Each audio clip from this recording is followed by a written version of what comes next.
Llamé al general Navas y le dije, nuestra obligación es ir a hablar con el general Rojas, a exponerle esta situación. Dijo, sí, voy para allá. Me fui adelante y encontré el gabinete prácticamente completo, reunido, comentando esta situación. Mm, Algunos ministros manifestaron pues que eso eran retosos callejeros, cosas que no tenían mayor significación. Y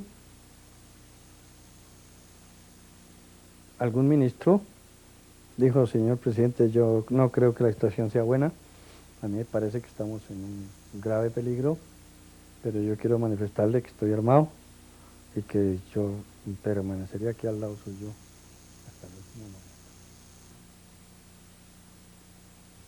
El doctor Lleras explicó lo que le habían dicho las personas vinculadas a la huelga, quienes habían acudido a él para decir que no podían sostener más el movimiento.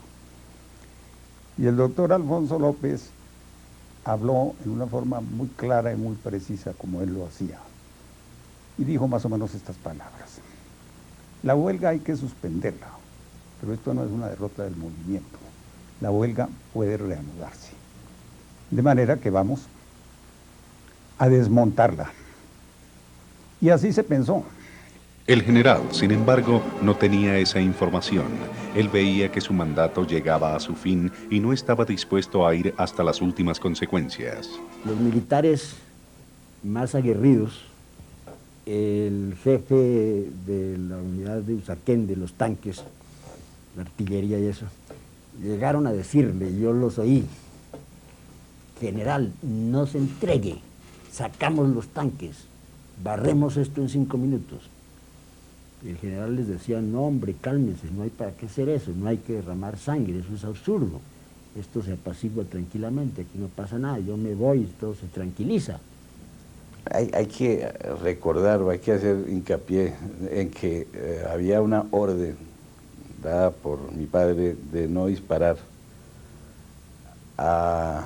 en cualquier problema que se presentara, en cualquier manifestación o en cualquier enfrentamiento entre la fuerza pública y la gente.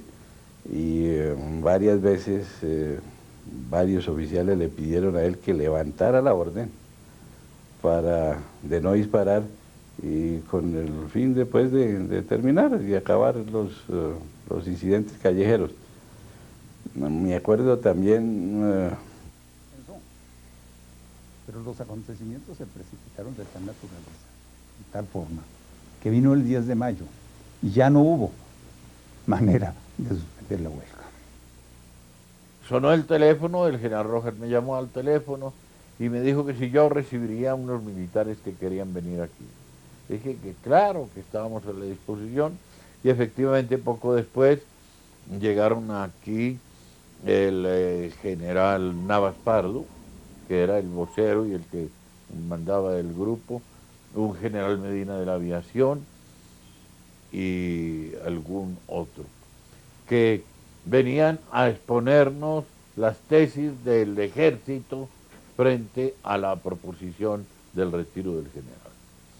Ellos dijeron, ustedes están estudiando fórmulas jurídicas, piden que se nombre un ministro de gobierno que se haga cargo de la presidencia, piden que se nombre un liberal y un conservador, piden que haya una terna, un militar, un liberal y un conservador.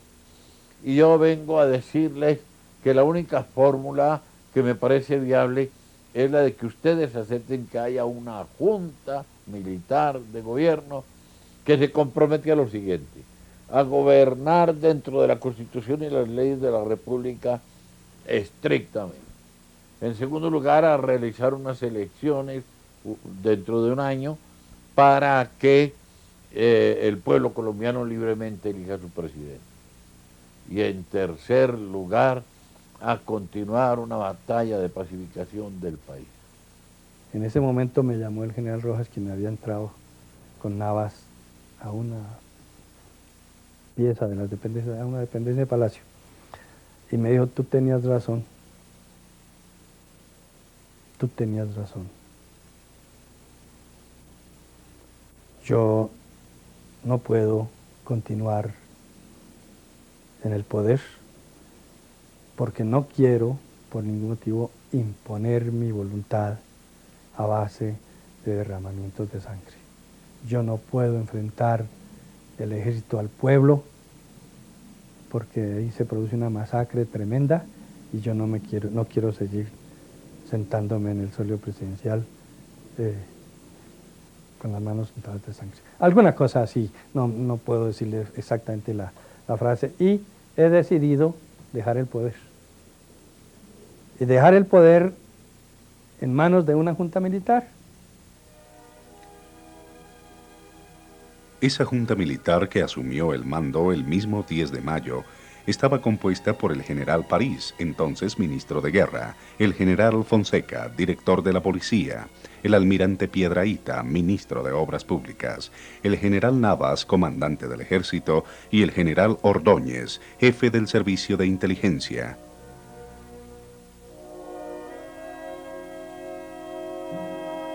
Y a mí me dijo que tomara nota de lo que se iba a decir allí. Entonces yo estuve allí de testigo presencial. Entonces les hizo una dramática exhortación, sumamente paternal, incluso inspirada, sobre la paz, sobre la concordia, que él se retiraba, y estaba convencido de eso, que él se retiraba por un tiempo, porque la situación era muy tensa, porque era mejor que se calmaran los ánimos, que los dejaba a ellos encargados para que mantuvieran las cosas tranquilamente y que él regresaría dentro de un tiempo. Yo me acuerdo pues la frase de Navas Pardo en el aeropuerto, en el avión, en que le decía pues que esto era una cuestión de unos meses y que él creía que pronto él podría regresar al país. No, esa es una infame calumnia. Nosotros no adquirimos con él ningún compromiso distinto a continuar a buscar el entendimiento entre los ciudadanos y a llegar al desemboque al cual llegamos. En ningún momento se le ofreció al general respaldo de ninguna naturaleza.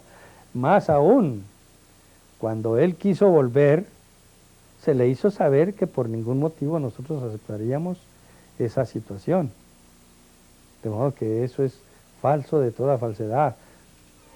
¿Cómo gobernó una junta con 5 miembros? La cuestión administrativa, nosotros nos dividimos cordialmente el país, por ejemplo, en territorios. Yo le cuento pues, mis territorios, es decir, los territorios a mí asignados eran Boyacá, los 2 Santanderes, La Guajira y San Andrés y Providencia. Y los ministerios que me tocaron, los que llamábamos los huelguísticos, que eran trabajo y educación. En la misma forma, los otros miembros de la Junta acordaron territorios y carteras.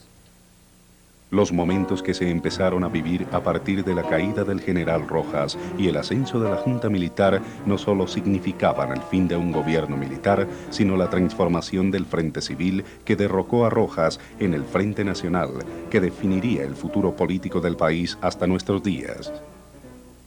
Han servido para escribir quizá la última página de la barbarie en nuestra patria. Hoy podemos decirle al pueblo con supremo orgullo que vamos a contribuir a restablecer los fueros imprescriptibles del orden. La Junta de Gobierno establecida en Bogotá y de la cual yo era ministro de Estado, había convocado una comisión de reformas institucionales en la cual se estaban discutiendo los pasos necesarios para la reconstitución democrática de las instituciones, y tanto de lo convenido en Siches y Benidorm como de lo acordado en la Comisión Paritaria de Reformas Institucionales surgió el plebiscito de 1957 que restauró las instituciones, el imperio de la Constitución, y creó un ambiente de cordialidad en el país. ¿Pero qué era el Frente Nacional y qué significó para el país?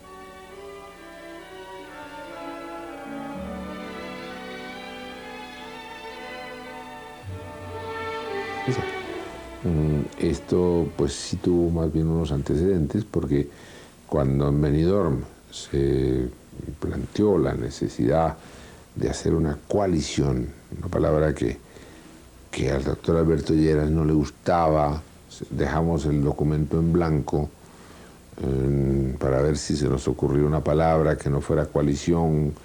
Mi padre dijo, pues yo he hecho mucha coalición con el Partido Liberal, me ha ido mal siempre con el Partido Liberal, pero bueno, ¿qué será lo que vamos a poner? Bueno, al día siguiente dijimos, bueno, ¿qué es lo que vamos a hacer? Una coalición, ¿no? Entonces dijeron, tanto el doctor Gómez como el doctor Alberto Lleras, me dijeron, ponga coalición, es lo que vamos a hacer, no hay para qué esconderlo. Esa coalición comprendía, en ese momento todavía no la alternación, pero un tratamiento igualitario de los dos partidos, participación igualitaria en la burocracia, establecimiento de la carrera administrativa para que los conservadores no votaran a los liberales o al revés, los liberales no votaran a los conservadores, cosa que no se ha cumplido, y posteriormente se llegó también a la alternación en la presidencia de la República. Porque el Frente Nacional no era ninguna ideología, era una resurrección del republicanismo de Carlos R. Restrepo. No, el Frente Nacional, la tarea que cumplió fue la de borrar las controversias por motivos ideológicos y aproximarse más y más a la lucha de clases. Hoy, a lo que nos encontramos enfrentados y lo que se seguirá desarrollando con mayor ímpetu de año en año, es la lucha de clases. Y la lucha vertical es el fruto del letargo en que sumió al país el Frente Nacional. En la época liberal no había un solo empleado conservador. Es decir, los que había pues estaban escondidos, más o menos fingiéndose ser liberales. Y cuando vino el gobierno conservador, entonces la mayoría de la gente empezó a decirse conservadora y tal, para que los conservadores no los despidieran. Eso determinó que se hiciera el Frente Nacional, estableciendo la paridad política. La juventud de hoy no entiende bien qué pudo haber sido eso, pero fue una declaración casi filosófica de que los ganadores y los perdedores de la lucha política tenían derecho a participar en el reparto burocrático. Porque fue una definición contra la experiencia anterior, en donde el que ganaba, ganaba todo, y el que perdía, lo perdía todo. Cuando se firmó el pacto del 20 de marzo, yo escribí una carta en El Ciudadano que se llamaba "El discurso que yo habría pronunciado sobre las Fuerzas Armadas si hubiera Congreso". Y ahí fijaba toda mi posición, en la cual explicaba que no quería firmar el documento del 20 de marzo por lo que se llamaba Pacto Civil, y a mí me interesaba más que fuera un frente nacional dentro del cual estuvieran incorporados los propios militares que vieran que tenían una posición en la defensa de la democracia que no es una responsabilidad exclusiva de los civiles. A mí me parece que la condición del Frente Nacional de la Alianza fue que no se hicieran transformaciones sociales y económicas para tener la paz. Eso es una tesis que considero yo sumamente establecida. Yo no estuve de acuerdo con el Frente Nacional por algunos elementos propios de ese sistema, como la alternabilidad de los partidos en el poder, la repartición del poder 50% para liberales, 50% para conservadores. El desacuerdo con lo pactado en el Frente Nacional produjo dos fenómenos políticos, uno de largo alcance, que se concretó con la creación del Movimiento Revolucionario Liberal MRL en el gobierno de Alberto Lleras, y otro de corto alcance, que abortó con un frustrado golpe de Estado 2 días antes de las elecciones que llevaron a Alberto Lleras a ocupar la primera presidencia de alternación. La conclusión que he sacado es la de que, y desde el primer momento nosotros nos imaginamos, había sectores políticos que no querían por ningún motivo que se hicieran las elecciones. Y en esas condiciones la mejor manera de evitarlas era causando semejante golpe, apresar la junta militar, y entonces lo menos que nosotros podríamos hacer era decir, de veras, no se hagan elecciones porque no hay un clima propicio para realizarlas. Pero nosotros hicimos todo lo contrario. Tan pronto como el jefe de la revuelta se entregó y regresamos a Palacio, yo recuerdo fui el primero a quien me pidieron que hablara y dije, las elecciones se hacen el 4 de mayo, es decir, dentro de 2 días, y no cuando los violentos lo quieran. El descontento conservador tenía su origen en el cambio de las reglas de juego. Bueno, el Frente Civil necesitaba un hombre de garra que se decidiera a ser la cabeza visible de ese movimiento. Y escogieron al doctor Guillermo León Valencia, un hombre empanachado, y él mantuvo esa situación e inclusive pues se lanzó a esa candidatura, pero vino el doctor Laureano Gómez, jefe del Partido Conservador, y manifestó pues que eso había que discutirlo porque la situación del Frente Civil se había modificado notablemente y que entonces había que estar barajando otros nombres. Le pidieron candidatos y dio, no me acuerdo cuántos nombres, pero eran como unos 200 candidatos, senadores, representantes, exgobernadores, exministros, etcétera, etcétera.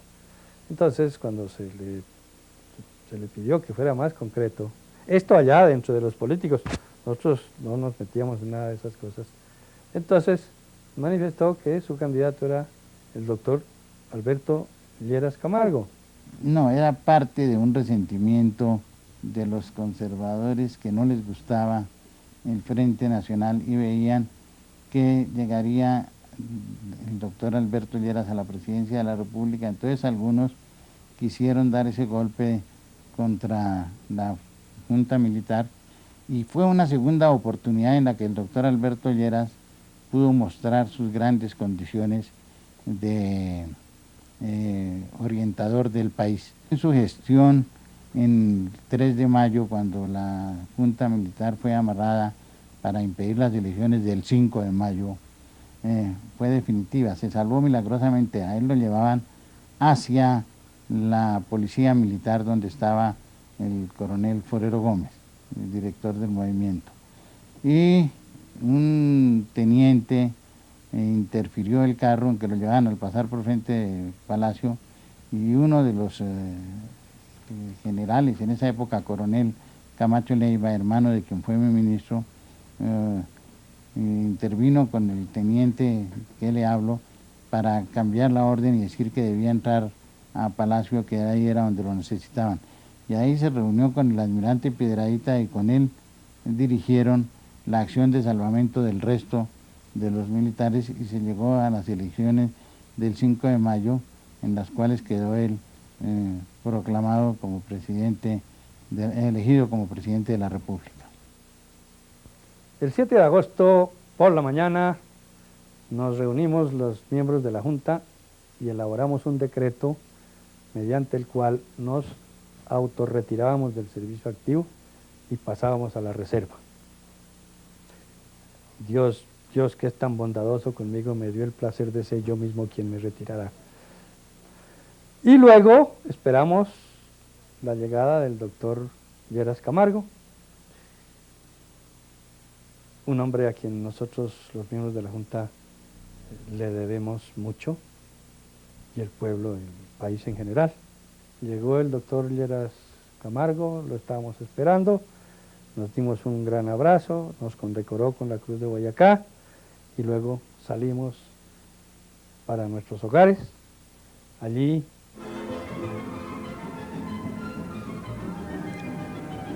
El gobierno del doctor Alberto Lleras Camargo se inicia con el propósito de convocar cambios importantes para sacar al país del letargo en que se había sumergido después de 28 años de enfrentamientos políticos.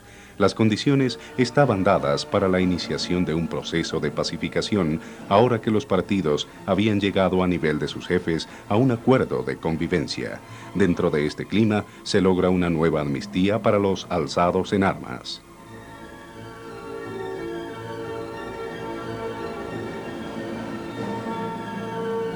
Como una necesidad, porque la violencia en esa época era de naturaleza enteramente política, era entre liberales y conservadores, sin interferencia de fuerzas foráneas de ninguna naturaleza.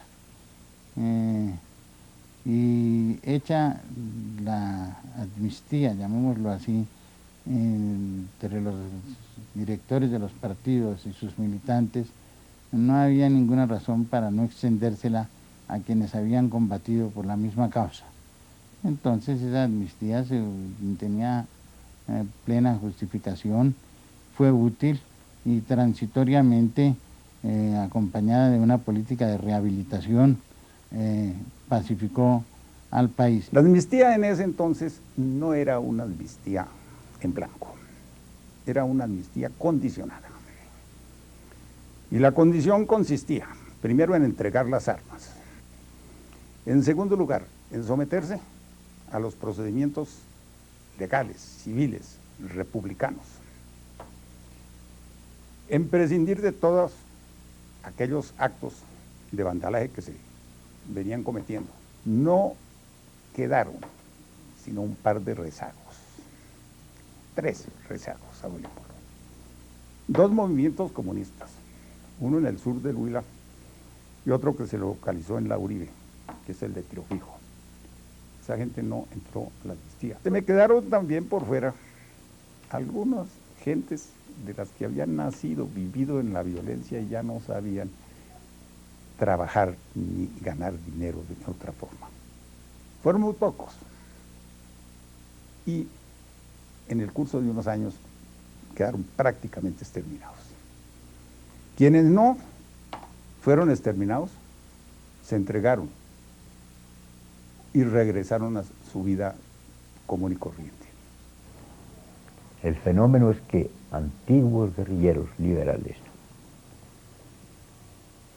que no se acomodan a la nueva etapa se dedican al bandolerismo, mientras que los guerrilleros comunistas, que eran todos campesinos y trabajadores, vuelven a sus tareas, a su trabajo o a sus actividades políticas. Estos antiguos guerrilleros liberales quieren seguir una vida de predaciones y de violencia. Y surge una serie de bandas con personajes como Desquite, Sangre Negra, Nerón y otros nombres parecidos,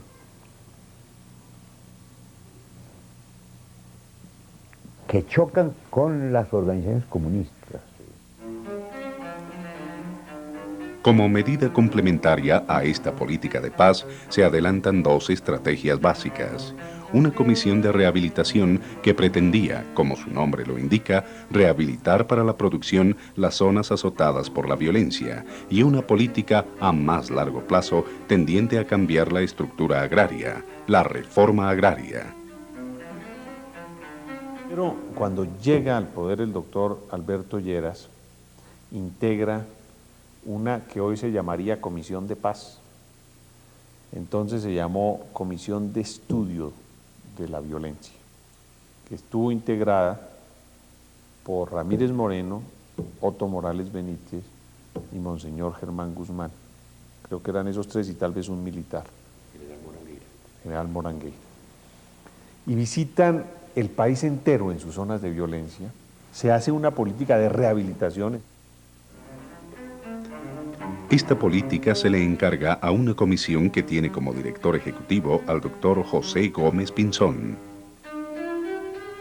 Esa comisión fue integrada por los ministros de gobierno, de guerra o defensa, de obras públicas, de justicia, de educación, de higiene, o de Salud y posteriormente con el ministro de Agricultura. Nos reuníamos en las oficinas del señor ministro de Gobierno y teníamos 1 o 2 reuniones semanales. Mi primera gestión fue viajar al Tolima, ponerme en contacto con el doctor Echandía, hacer una inspección aérea de las zonas más golpeadas y darme cuenta de lo tremendo del desastre. Otro tanto hice con el doctor Gilberto Arango Londoño, que era el gobernador de Caldas, con el doctor Felipe Andrade, gobernador del Huila, con el doctor Absalón Fernández de Soto, gobernador del Valle, y posteriormente tuve que ir a Bucaramanga para atender algunos problemas relacionados con el Alto Magdalena. Para adelantar los trabajos, la Oficina de Rehabilitación recibe sumas importantes de dinero. Nosotros estamos hablando de 25 millones para 2 meses del año 58, de 101 millones largos para el año 59 y de 35 millones para el año 60. Es decir, estamos hablando de 160 millones de pesos de esa época, que si los deflactamos a la actualidad, hay que multiplicarlo por 100. Eso es algo así como 16 mil millones de pesos de hoy, lo que entonces se invirtió en la rehabilitación. No era gran cosa lo que se le daba a la gente a título de donación. Había casos de miseria extrema y se repartió mucha comida donada por la CARE, y se dieron algunos auxilios monetarios a través de la Cruz Roja. Vienen elementos, cosas para la vivienda, artículos o algunas pequeñas sumas en dinero. El resto se empleó en dar trabajo y en hacer obras. Así que yo recuerde,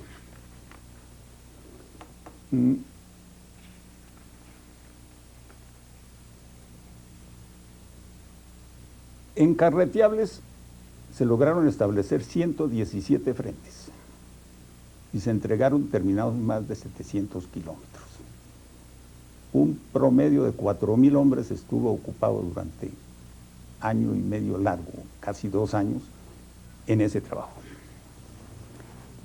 En establecimientos de enseñanza, normales, centros vocacionales, escuelas, se construyeron 565 unidades que alojaron 29.000 alumnos, de gente que no tenía en ese momento ninguna posibilidad de educarse.